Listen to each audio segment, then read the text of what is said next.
હા હા ભાઈ, હા બરોબર છે. એ તમારે એમ કેવું જોઈએ, એમ મારે કહેવાનું છે. હું ભી દઈને કહી દઉં. હા ભાઈ, તમે બધા ખેતી કરો, અમે મંદિરની ખેતી કરી, તમે ખેડૂ ન ગણાય? શરૂઆત કરું ભૂકા કાઢ નાખેવી. હા, તમે ખેતરમાં વાવો અને પરસો વળે, તમને ન વળે?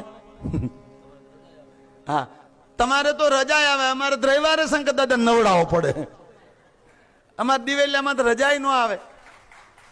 એટલે અમારી હૃદયથી સરકારશ્રીને પ્રાર્થના છે, ખેડૂત મંત્રીને ભૂપેન્દ્રભાઈને, અથવા તો એની ગાદીમાંથી કોઈ પણ આવે, આ લડાઈ હાલ છે હજી.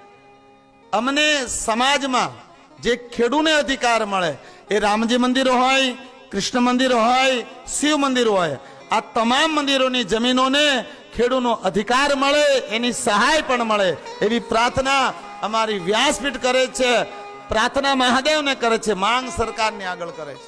એટલે સરકાર છે આ વાતની નોંધ લે, વધારેમાં વધારે અધિકારીઓ આ વાત માથે થોડો ભાર આપે, કારણ કે મંદિરોને હાચવવા એ મુશ્કેલ પડતા જાય છે. ખિસ્સાના પૈસાના દિવેલ લાવવા પડે છે.